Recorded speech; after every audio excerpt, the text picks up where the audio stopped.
Hi, Lieutenant General Hood. Good to meet you. Thank you for making time for our program this evening. Hi, Vassy. Nice to meet you. Like I was saying to you just before this, I certainly do wish it were under different circumstances. You commanded the armed forces for a number of years. I imagine this is tough news for you to hear. Well, it's always tough because you just think about the families and the loved ones of those lost in the accident. And flying's a dangerous business. It happens rarely. But it is a high risk environment, and we ask a lot of the men and women of the Air Force. So this tragedy is a tough one to swallow.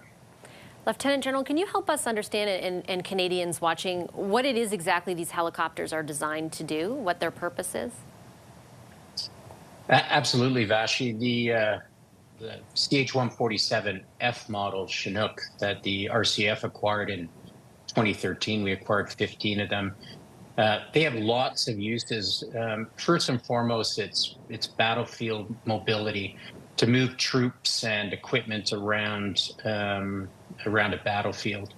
Interestingly enough, in our Chinooks, we had put on extra long field tags so that it could operate in the extremes of our country. So we've taken the Chinook all the way up to Canadian Forces Station Alert, the most northern point in the world.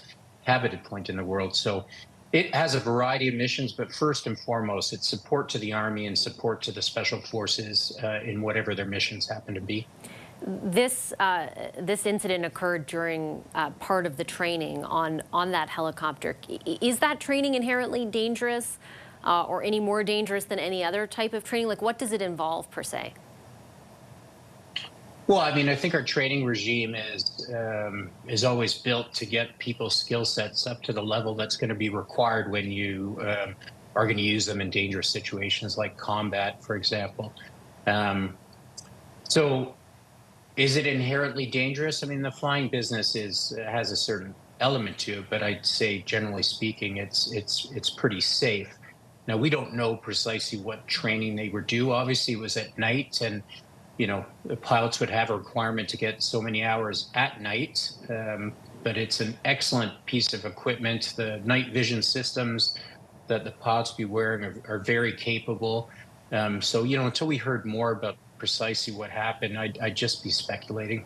Understood. In that, there is an investigation that is taking place.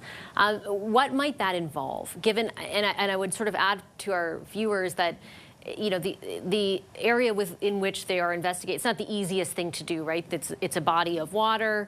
There's some terrain around it. Your thoughts kind of on what that investigation might involve? Well, every time we have an aircraft accident or incident, the Canadian Forces Flight Safety System and Director of Flight Safety worked for me directly as Commander of the Air Force, would take control of an investigation. And he has a lot of tools, so no doubt we're led to believe this happened in water. The aircraft was likely submerged, but there's equipment on it recording that. There's going to be a lot of data available, particularly that there were 2 crew members who escaped, who would be able to give indications to the flight safety team. Was there an emergency ongoing? Was there a problem with the aircraft? What was the regime that the aircraft was flying and that may have led to the accident? So it'll take some time, but they'll certainly get to the bottom of it.